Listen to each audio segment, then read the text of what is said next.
Hey everyone, we are on the Epic Web3 podcast. I'm Alex, CEO and co-founder of Epic Web3.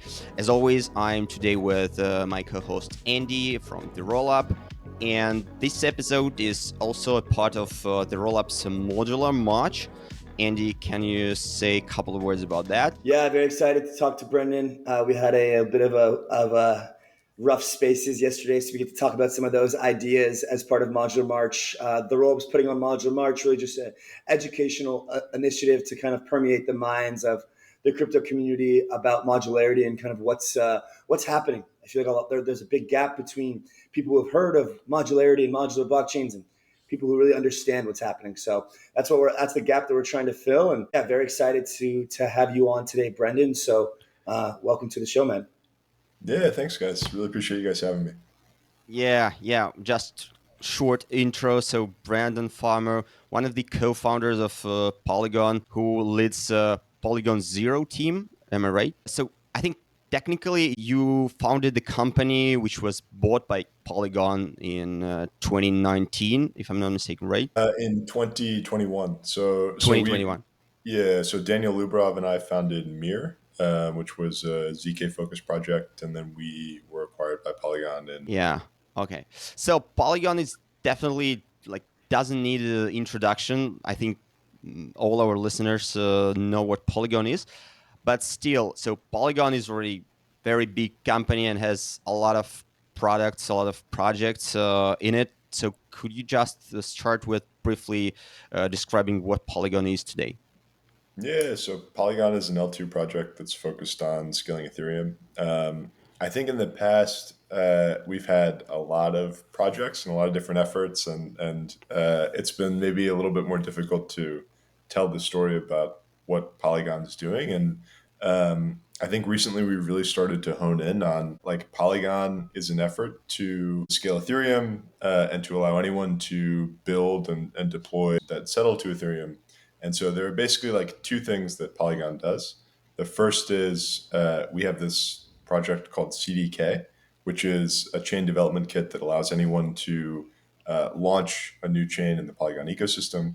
And then we have what we call the AggLayer, which basically aggregates all of these modular chains into a single environment where liquidity is unified, where we have shared state that's accessible across the entire ecosystem, and where for users, like we can have this multi-chain modular ecosystem that feels like using a single chain. Yeah, I think that's what we will be mostly talking about today. So yeah, this aggregation layer is what Polygon is like talking about almost everywhere now, from Denver to Twitter and everything. Is it your version of chain abstraction? The other narrative is chain abstraction. So how it is, how does this egg layer lives with chain abstraction? Yeah, so I think chain abstraction was like this concept that was created by Near. And the way that I would put it is that like aggregation is our effort on the infrastructure side to basically provide safety for unified liquidity across chains. And so what I mean by that is like if you want to provide unified liquidity, you should have asset fungibility across chains. So like if I have ETH on Polygon zkVM, I should be able to just seamlessly bridge my ETH and get ETH on like zkPOS or the OKX chain or any chain in the Polygon ecosystem. I shouldn't get like a wrapped synthetic version of that token. And so the second component of unified liquidity is the ability to do that at super, super low latency. Like if you think about what the experience is for like interoperating or doing like cross-chain interaction with L2s now, if we want to do that trustlessly and safely, we have to like bridge to Ethereum, wait for like a proof to be verified on Ethereum and for the block containing that proof to be finalized, deposit to a new rollup, wait for that deposit transaction to be finalized. And so this is not only expensive because it's routed through L1, but it just takes a long time. It's like 45 minutes to an hour. And so aggregation is like building the infrastructure that allows us to have unified liquidity, have shared assets across chains, and be able to interact at super low latency. And I would say that chain abstraction is like tackling this problem from the front end. So it's like building an ecosystem of like wallets and intents and solvers, and just like being able to give users the ability to access the ecosystem that we are building on the aggregated side, so that like I would say like both halves of the, or pieces of the puzzle, or like halves of this solution, where we are focused on building the infrastructure, and chain abstraction, I think, is like a collaborative effort to build wallets and to build UI, UX, DevX that will allow this vision to kind of reach users. Yeah, it's like chain abstraction on the front end and AggLayer on the back end, which is, yeah, it's like, I think it's coming in the next 18 months or so, bearishly. I think like bullishly, hopefully by the end of the year. Kind of more on the, diving deeper into the AggLayer. So I guess like the idea behind the AggLayer is kind of like a shared security model where rather than something like a typical interop protocol. Like, for example, I was with Hyperlane yesterday talking about their kind of wrapper on the API model, where rather than depending on security, they basically have to isolate different risks in different chains using kind of security modules. But for you guys are kind of taking the shared security module or model where, basically if you have 10 chains on the AggLayer and there's a couple chains that are less secure theoretically, then we would have those chains may have higher APYs for DeFi. They may have their wrapped assets might be a little bit of a different pricing based on kind of like the risk parameters of these chains. So I guess like just broadly, when it comes to like the risk evaluation of chains as part of the AggLayer, how are you guys going about like keeping the system permissionless in a sense and like open for all, but also like evaluating risks of like chains that are part of it to not kind of contaminate the other chains involved? Yeah, so that's a really, really good question, and a really good point. So like the way, like a really core ingredient for the way that the egg layer works is like a shared bridge. So all L1 native assets are deposited in the same contract on Ethereum, and that's what allows us to like transfer L1 assets seamlessly across chains. So like we know that there's ETH that collateralizes the entire ecosystem on L1, and so we can like move this ETH between chains, and we don't have to use the model where like you escrow ETH in one chain, you mint a wrap synthetic in another chain. And so that's what allows us to get asset fungibility. But there's a problem, right? Because we have this pool of assets for the entire ecosystem, and we have like naively, we would just allow anyone to launch a chain, and maybe like we allow them to make changes to their execution environment, and they can run like a type 1 zkVM or a type 2 zkVM, or like Polygon Miden, or a custom zkVM that's written in Rust. And the problem is that for each marginal like ZK prover that we allow into this ecosystem, there's an increased risk that one of those provers will have a soundness bug and will allow an attacker or the malicious operator of a chain to do something to basically create an invalid transaction, mint a bunch of tokens on their chain, and then drain the entire ecosystem of all the funds that are like associated with all chains in Polygon. And this would be like a horrific and catastrophic outcome for us. And so we really want to avoid it. And what we do on the AggLayer side is we say, okay, we're not going to trust any of the provers for any of these chains. We're going to assume that all of them are unsound, but we're going to keep track of like the chain level accounting in the bridge. And we're going to ensure on the AggLayer that no chain can withdraw more L1 or L2 native assets than are deposited on that chain. And so even if you have like if you have a chain with like 10 ETH, and it's like shit chain number 1000 in the Polygon ecosystem, and that chain has an unsound prover, it can mint, a million ETH. But it only has 10 ETH that's been deposited to it via the shared bridge. And so it can only drain 10 ETH. And so Yeah. for us, like a core principle of this design, and something that is a differentiator between like Polygon and all these other like L2 constellations or ecosystems, is that we allow for heterogeneous, permissionless execution environments, but we provide safety, and we like quarantine soundness issues in these provers Gotcha. from like infecting the entire ecosystem. So like, there's no way that I can create a new chain using the CDK and then mint a bunch of assets and just call it a day.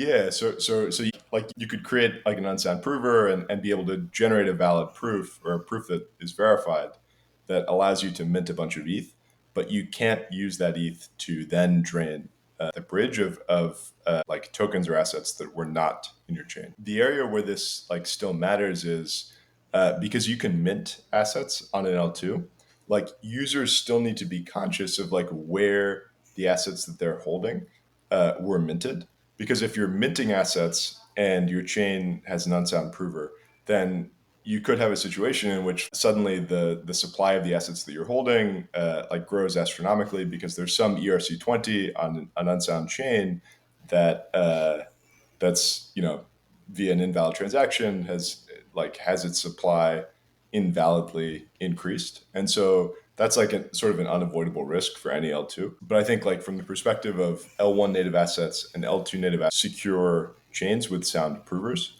this is like a way to guarantee that like we still have sort of conservation of balances and assets across chains, even if provers are unsound. Yeah.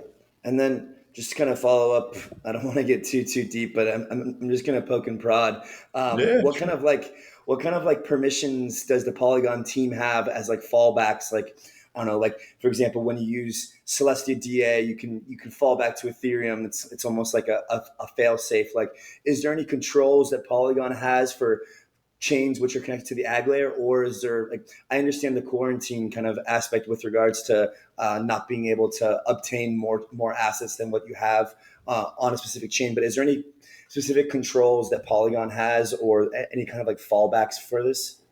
Yeah, so certainly chains don't have to trust the AG layer. Like they can just opt to settle to Ethereum. They won't have this sort of like fast path for cross-chain interoperability, but they'll be able to just, they're still L2s. They can settle to Ethereum. They have to pay more for proof verification, but so some chains might opt to do that. In terms of like training wheels or sort of like control that Polygon specifically has over the bridge, right now there's a security council that's I think it's like 12 members. Two of them are from Polygon. The rest are like really trusted figures from the ecosystem, and they can engage in an emergency update of the bridge. But we view this as like a temporary solution. I think every L2 ecosystem has something similar where we're building infrastructure, we're trying to launch it, but we want to provide safety for users in case there is a catastrophic. But the goal is to remove this in the sort of medium term. Yeah, I'm here responsible for much less technical questions and sometimes even stupid. So No wh- question is stupid. why do you think we need so many chains, rollups, and everything connected to AggLayer? So maybe it would be better to have, I don't know, one blockchain, one Polygon blockchain, and everything working on it. Yeah, I can't believe I'm being asked this during Modular March. I'm not sure I can can even entertain this question, but no, it's a very very good question. And I wrote a blog post, and I basically go into this like debate between modular and monolithic. And I claim that like the monolithic side makes a good point, which is that when we talk about scalability in crypto, what we mean is scaling access to liquidity and to shared state. Like it doesn't matter if we just create a bunch of rollups and we fragment liquidity across all of them, and we give like a really shitty experience to users because they have to bridge and they have to like accept latency and cost and sort of like all this expense and complexity. But I think it's true that we want to live in a world in which as demand for crypto and for block space grows, we can horizontally scale to accommodate that demand. And so I think that if we're optimistic about the future end state of crypto, we're talking about a world in which like there's demand for like millions or hundreds of millions of transactions per second. And we want to be able to add capacity to meet that demand as it grows. And so I think that this is like right now there's a situation in which like we have basically a bunch of like undifferentiated general purpose L2s, and they have like different brands and different communities, but they're really sort of the same thing. Like they're all trying to like run the same playbook to bootstrap liquidity, and they have the same apps. And so I think in the future we will see less of that, and we will see like more like maybe there will be some general purpose L2s, but I think that we will see more execution environments that are specifically tuned to particular apps or particular use cases and like even to sort of different trade-offs between like let's say decentralization and latency and user experience. And so I think it's like less about like conceiving of a future in which we have like 1,000 L2s that are indistinguishable and are like differentiated only by like branding and marketing, and more about a unified ecosystem where maybe we have like a few general purpose L2s that exist to like increase capacity as we need it. But we have a whole lot more like app chains and L2s that like make like very defined trade-offs that offer users different things. And so I think that like this view is really where the ag layer comes in. It's like if you think about like what builders do now, like let's say that you're building a chain and you have like a really great idea for an NFT collection or a game or like some really cool DeFi primitive. And so you build your chain, you want control over your execution environment. And so you build your chain, you build your execution environment, you build your app. And then you have to do all this stuff that like maybe you're not that good at. So you have to do like liquidity mining incentives and airdrops, and you have to like bootstrap marketplaces on your chain. And so not only do you have to like have a comparative advantage in building the thing that you're good at, but you have to like replicate this thing that a bunch of L2s have already done to bootstrap liquidity on your chain. And so the concept behind the ag layer is like, what if we had a pool of shared liquidity and state and users that any builder or application could just plug into?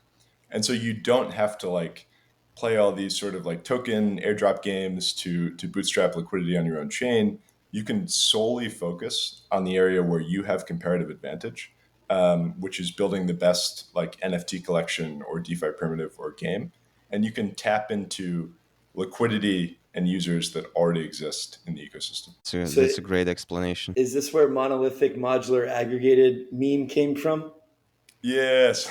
So that wasn't something that I came up with, but I think Because we like, haven't even started modular yet, buddy. but it's like you always have to get ahead of the memes and the narratives. But yeah, so I think like the way that I would look at it is like the current state of the modular ecosystem is like not so great for new chains and for new builders. Like L2 fragmentation is real.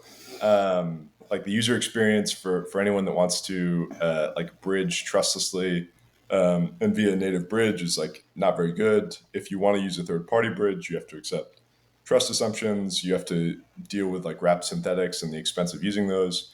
And so I do think like you can see it as like the aggregated side is like providing this piece of missing infrastructure for a modular ecosystem to like truly be competitive with a monolithic one. Yeah, that's what I'm thinking. And could we maybe like put this into practical terms a bit? Like in a world where like let's say we have all like we already have app chains. Like Avo's got their app chain, and I think Swell, like the restaking project, just announced that they're actually doing something with Polygon. Yep. If I'm not Yeah. mistaken. So maybe we use Swell as an example. So Swell's got their restaking and liquid staking on a layer 2 with Polygon CDK. They're going to be a part of AggLayer as well in some capacity. Like what would the experience look like from like going from ETH to Swell chain, like some sort of bridging capacity, like getting assets there to be able to use on the Swell chain? And then what would the experience look like from like another L2 within the ag layer getting to Swell chain? And then what would the experience look like from like, I don't know, like Avo into the Swell chain, or just a general purpose or a non-ag layer necessarily chain? Like I know I gave you 3 examples there, but trying to Yeah, understand. sure. So the first one was from ETH. L1, yeah. One. Yeah, so I mean the experience would look pretty similar to how it functions today from Ethereum. So you would just deposit funds into the like the Polygon ecosystem, into the shared bridge that's powered by the ag layer. And so like I do think in the future you will see more onboarding occur directly onto L2, because I think that L1 will increasingly price users out. And so I think it's Uh, really important to have on ramps that exist directly into an ecosystem. And so like for us, this is why we're so excited about OKX, because OKX can like provide an on-ramp not only to the OKX chain, but to the Polygon ecosystem as a whole. Because once you're inside any chain in the Polygon ecosystem, you're basically like it's instantaneous effectively to get to another chain. You don't have to like swap out of your assets. You have this like seamless bridging experience. And so I think like onboarding directly to L2 will become something that's like increasingly more common as we progress. In terms of getting from another chain in the Polygon ecosystem to Avo, I think that it will, or to Swell, I think that like the way to look at it is we have a shared bridge. We have the AggLayer that allows us to do super low latency cross-chain interaction safely. And so whether users want to interact asynchronously or synchronously kind of depends on the chain and the use case and like what they're trying to do. Asynchronous transactions will always be cheaper, but they'll be super low latency. So if you want to like get some or like swap into some like liquid staking token on Swell, and then bridge off, or I don't know what like degens want to do on Swell, but like it will be a super low latency interaction, and you'll be able to take like the L1 or L2 issued native assets and just seamlessly bridge between chains. You won't have to worry about like using a third party bridge. You won't have to worry about like getting to Swell, swapping into like the native representation of ETH on Swell, getting your LST, and then swapping back out. It can be an interaction where, like, if I have ETH on the OKX chain, I can get, I can like in a single transaction using what we call like bridge and call. I can get to Swell, I can swap, or I can do whatever, a deposit or do whatever I want, and then get that token back in like a single transaction. Yep. And so that's like the within the ag layer, and somehow in there over the coming months we get like to some of this chain abstraction stuff that Alex was talking about, where you don't even have to bridge. You just go from whatever app is on OKX chain. Then you open the Swell website and you click deposit, and somehow ideally the funds are transmitted from that chain through the ag layer. As you click deposit, the bridge transaction happens underneath, and then the deposit happens without you having to actually go and do the bridge. That would be like the dream. Yeah, exactly. And I think again, like these, like chain abstraction doesn't really work without the ag layer because, and this is why like Near is joining the ag layer, but like you need to basically guarantee that like everything that's happening in the background for a user is safe. And so if you're using a third party bridge and the bridge gets rugged, or like you're relying on some piece of infrastructure that's not trustless, then I think that you have to expose those risks to the users, or else there's this risk that users will do something and they won't have their funds anymore, or there will just be some like catastrophic outcome that you haven't made transparent to users that are engaging in the behavior. And so I think it's really important to think about like this chain abstraction sort of like multi-chain world that's abstracted from the user as being possible only via the ag layer. And so that's why we think like the aggregated thesis and like this way of building infrastructure will dominate in the short term, Yeah. or medium term. And then real quick, the last one was like, if I'm going to move funds from a general purpose L2 that's not a part of the ag layer, I assume it's similar. Like you would use a third party bridge, or you could somehow use some sort of other transport layer. Yeah, so I think this is why like being in the Polygon ecosystem will be really important for L2s, because the experience for getting from like an external chain into the Polygon ecosystem isn't as great. So you'll have to use a third party bridge, and you'll have to like rely on a liquidity provider on the Polygon side to basically swap you into the native version of the token. And so I think like in the long term, like I would expect that network effects will develop around the Polygon ecosystem that will make it really compelling for basically like any L1 or L2 to join. Because I think a real difference in the Polygon approach is like we're not trying to be value extractive or sort of rent seeking at the ag layer. Like for us, and this is in contrast to other L2 teams, like there's no revenue sharing requirement, there's no profit sharing requirement. All the code is like purely open source. You can use whatever execution environment you want. You can use whatever staking token, whatever gas token you want that basically like tells you what you have to do with your own chain. And so I think that the decision to join the ag layer is purely win-win. Like you get to tap into existing liquidity and users. and you're not really giving anything up. But if you are bringing economic value, whether in the form of like an NFT or a game or some DeFi primitive into the ecosystem, that's like purely a win-win, or it's a purely a win for the Polygon ecosystem. And so I think that like our approach is not to think about like extracting rent or value capture at this stage at all, or really ever with the ag layer. It's about growing the pie and like creating a crypto ecosystem that can like it can scale, where liquidity is shared, and like getting past this infrastructure hurdle so that people who are building in the ecosystem can actually think about like building apps and like attracting users and like moving the industry forward rather than trying to be extractive. Yeah, that was basically one of my questions about the open source model. So, what is the business model behind it? I mean, if you don't charge anything and don't have plans to charge anything, you do it completely open source. So, like, where do you plan to earn money from it? Yeah, so I think this is a good question. I think it was surprising to a lot of people. A few weeks ago, we released a Type 1 ZK prover. And Yeah, so we'll talk this about is it. really cool because now any EVM chain can become a ZK L2 or ZK powered chain and can start generating proofs. And a lot of people responded to that by basically asking, like, why are you giving away this technology to your competitors? Like, how does Polygon gain from this?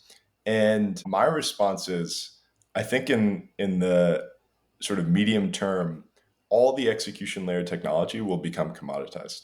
Like everything is open source. There will be no durable advantage that exists in tech. Um, and so, like from my perspective, the best possible outcome would be that for a competitor to become like an optimistic rollup, to become a ZK rollup or a ZKL2, because that would mean that they could join the ag layer. And I think that if they became a ZKL2, they would quickly discover that there's no downside for them to join the ag layer. They can tap into all Polygon liquidity, all Polygon users, and so if they truly believe that they're offering a better experience for users and they're creating positive economic value, like it's a no-brainer to join the ag layer. And so I think it's a fair question, like what's in it for Polygon in this model?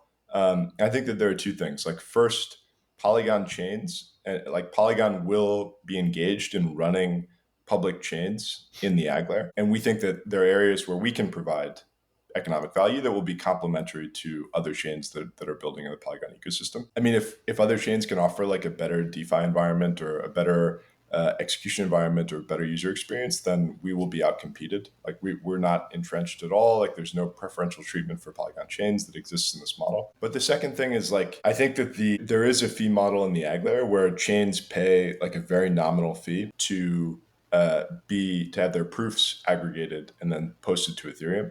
And the margins here are like very, very thin. Like we don't believe that the ag layer can be like a point where there can be rent extraction or like, that running it can be super profitable. But I do think that it will become like foundational and durable infrastructure for the entire crypto ecosystem. And so even if Polygon occupies like a very small part of a giant ecosystem, that's still like a better position than where we are today, where we're trying to like fight over what I think are like effectively crumbs in the context of like where crypto will go in the future. And so I think like this might be an unsatisfying answer, but I think it's a mistake to focus on like value capture or value accretion in the short term. I think that everyone should be focused on making the pie as big as possible. And then I think that there will just be like a ton of opportunities for to build like very huge, enduring projects. But I think that most people in crypto and most teams focus on short-term value capture because they have to justify like token valuation, and it sort of makes sense. But I think it's really the wrong approach when you're considering the long run. Yeah, that's a really good answer because the I think the thesis is much less about like how much revenue Polygon can make, but if we have a ton of app chains that launch on CDK using on AggLayer and one of them is a hit, just one of them, that does wonders for like, oh, what is this built on? Oh, Polygon. Oh, okay. And this has kind of been like my thesis for the entire modular stack this entire time. Like once I kind of really wrapped my head around this, like several months back, I was like, wow. So like if we can just build all these different experiments on a variety of different setups of execution environments, DA layers, settlement layers, etc., and just a couple of these like big games or big social apps or big, or even just like an app specific chain for a country or for a government or something, like that all comes down to the underlying infrastructure, whether they kind of accrue value or not. And I think Alex brings us to a good question here, and maybe it's a similar answer, but like in this modular stack of the in the CDK, the app, the AggLayer, different execution environments, different DA layers.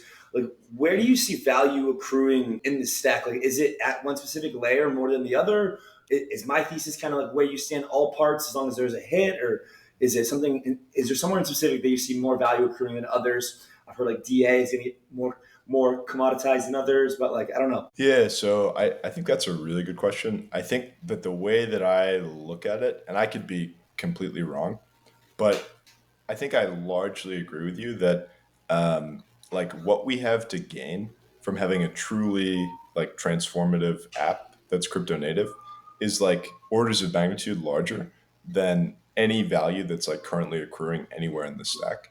And so I my guess would be that a lot of value accrues at the app layer.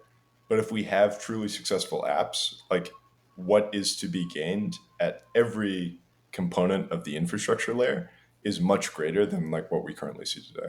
Because right now, like token valuations are largely like mimetic and fueled by narrative, and so like if we want like a fundamental support for valuation, then I think that we really need like some transformative app. We need traction, and I think the best way to get there is exactly what you said: is like a combinatorial explosion of like experiments and people building and like all like energy that's like located everywhere in the stack, but like especially at the app. Yeah, I mean that's been my thesis. Like, if there's something that like, let's say that one of these alternate, like let's say Eclipse has a huge launch and they have some killer app L3 or app chain on Eclipse. I could just see like their brand going full on like we'll call it FriendTech 2.0. We are the team behind FriendTech 2.0. Look at us, right? And like that to me is like way more powerful than like I don't know, just yeah, like you said, arguing like okay, well, there's going to be a fee at every part of the layer, but you know, if we have 1,000 users here, like to me, it's like the winning teams will have those hits, and then they will basically build their marketing and narrative behind being the team that launched that hit, which will then kind of positive flywheel into like getting more really good teams to build on top of it. Yeah, and I think that kind of sums up how we're thinking about the ag layer, right? It's not like, okay, like let's like carve out how we extract rent and how we like do value capture in the short run, which will discourage teams from actually building on the ag layer. It's let's create credibly neutral infrastructure that will remain neutral forever, but will provide the foundation for teams to like actually build like apps, and then like let those apps like be complementary and sort of like be like have an additive effect for each other and for the entire ecosystem.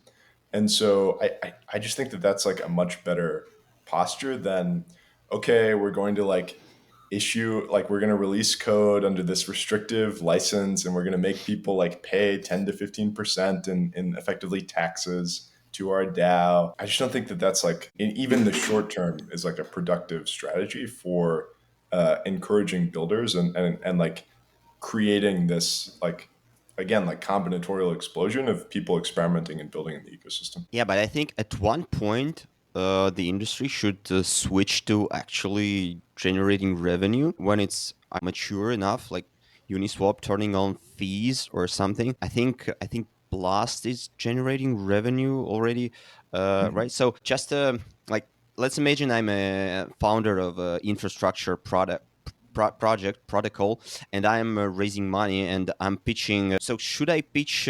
Should I tell anything about revenue, or I should just pitch that we will be building infrastructure and like we will start earning revenue in 3 years, in 5 years? I don't know, as Facebook used to do it like 15 years ago. Yeah, I mean, I think 20 from my years ago? perspective, it's like a mistake to like focus on value extraction before you found product market fit. So when you're still like in sort of a competition for mind share and like in this sort of land grab mode, um, I think it can be like a real mistake to focus on like maximizing revenue in the short term.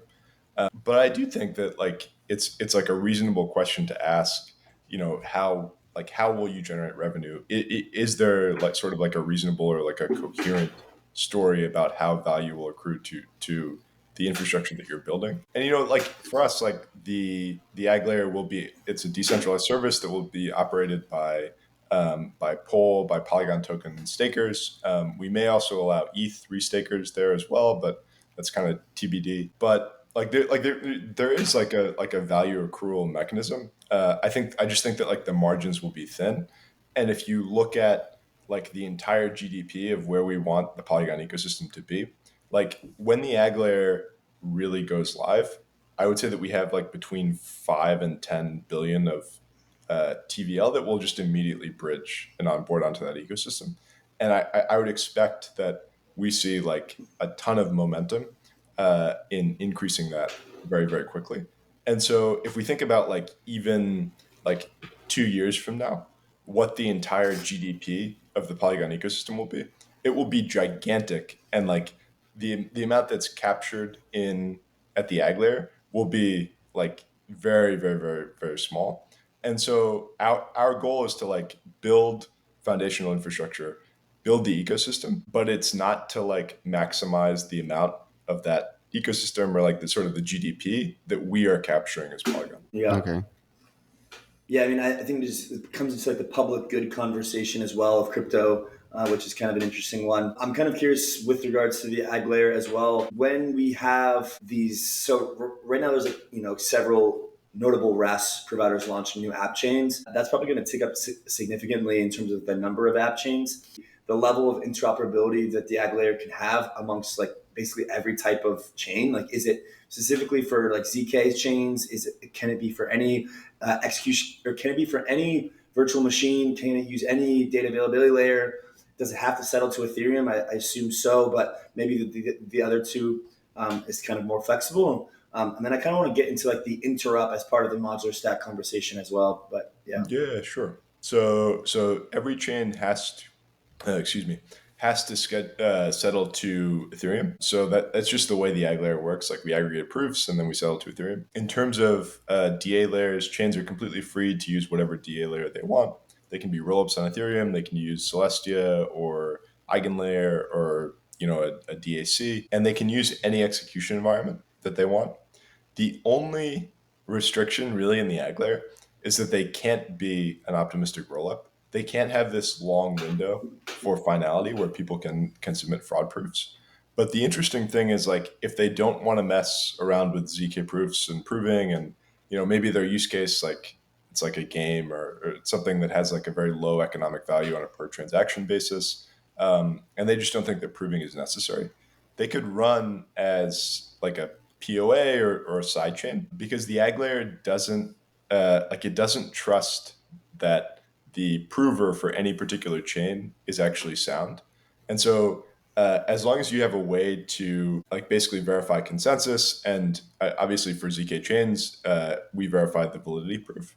But the validity proof is not required from the ag layer's perspective. It's obviously very important for users, but we already aren't trusting the validity proof, and we're imposing that sort of cryptographic guarantee of chain level accounting. And so you could run in like a proof of consensus or sort of sidechain mode and still interoperate in the ag layer. And so I think like from even from the perspective of some L1s, it's a really interesting proposition because they can tap into this pool of liquidity and they don't necessarily have to upgrade fully to like a ZK proven chain. But I think it'll be really interesting to see the level of experimentation because within the ZK space, we're already seeing like a ton of momentum and development of general purpose ZK VMs. So this is like Succinct's SP1 that they released a little while back, and Risk Zero.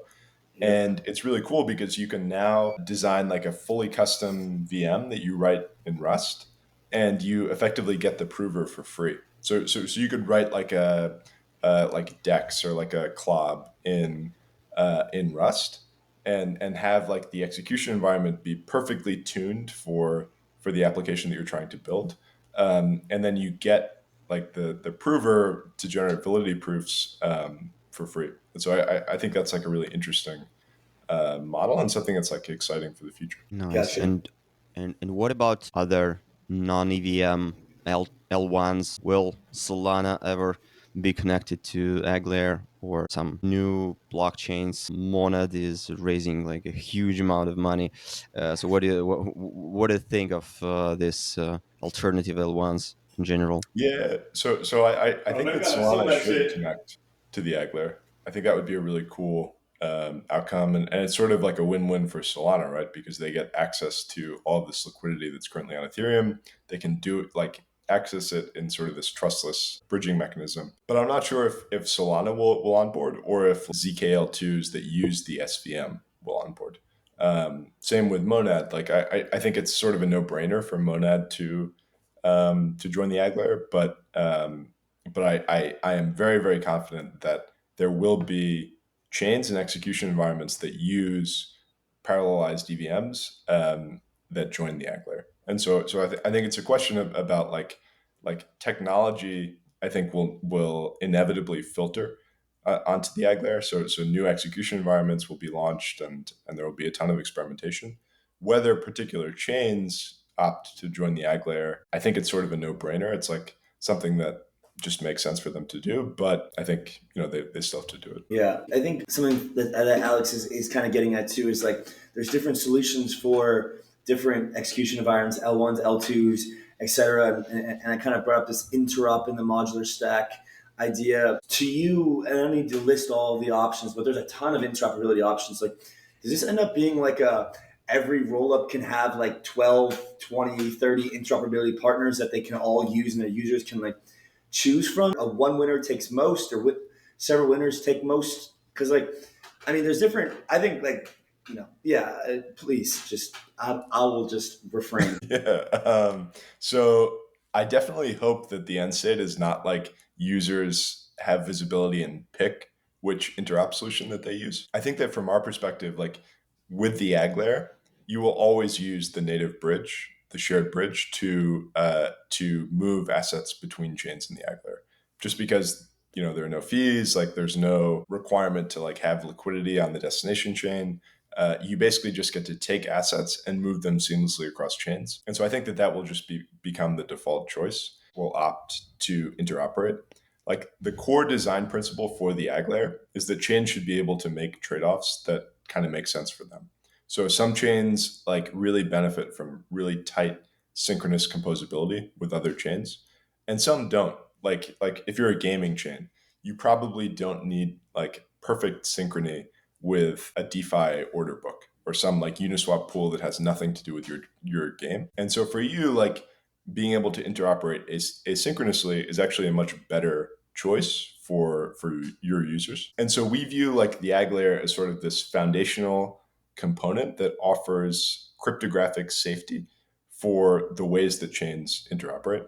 Like it basically guarantees that like if I'm chain A and I send you a message and you're chain B, like I can't rug you if it depends on like an invalid state from my chain, or like an equivocated state, or a bundle that executes on your chain but doesn't execute on my chain. And so like from this foundation, we envision sort of emergent coordination infrastructure developing. And so that could be like shared sequencing, it could be relays, it could be builders that are like coordinating between chains to submit blocks. But I don't think that this will be transparent to the user. I think that like the coordination will sort of happen in the background, and users will just feel like they're using a single chain. It's like, I'm playing some game and like I want to sell my NFT that I got from playing this game. Like I can just do that instantly and access liquidity. I don't have to think like, okay, like which third party bridge is going to give me like the best like cheapest path to this particular marketplace that I want to access. Like it will just be like using the web. Like you don't think like, okay, like how does my packet need to get from like North America to Europe, and like how do Yeah, I route that? It'll just be like, oh, I access a web page. So if I'm launching a chain on a RAS provider in the future, am I choosing my interoperability solution that's baked in? And by choosing that, I'm then in that liquidity network by default. Is that kind of what you Yeah, think is going to happen? I think that there are two like obvious ways that you could do this. So you could opt to like to join like a shared sequencing network, and you like the benefit of the AggLayer is like you don't have to trust the shared sequencer to not unbundle your transactions or to not like rug you in some way. Like you're guaranteed that with cryptography. Um, but I think that you would either choose to like interoperate with the shared sequencer, or you could choose to like use a relay and accept asynchronous messages from other chains. And so for most cases, like I think asynchrony is fine. I think that we could see a world in which like synchronous composability is more expensive. And so the only people that use it are like arbitrage, like entities that are doing arbitrage to basically rebalance DeFi pools across chains. For them, like having a synchronous guarantee actually makes a lot of sense.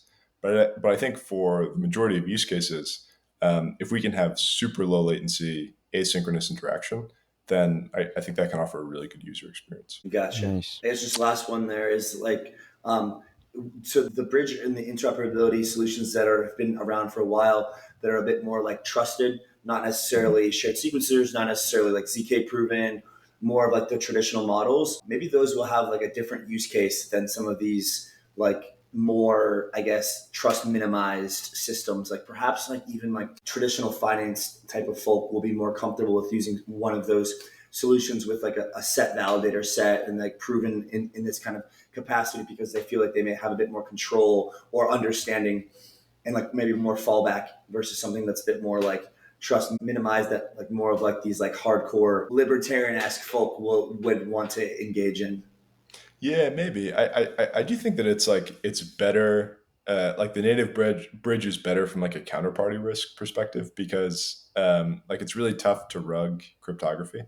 But I do think that those like existing bridging providers will still have a place in this ecosystem. So they could run relays and like if we're operating on two different chains and you want to accept messages from me at lower latency than it takes for me to generate a proof. Like let's say that we want like sub-second interaction.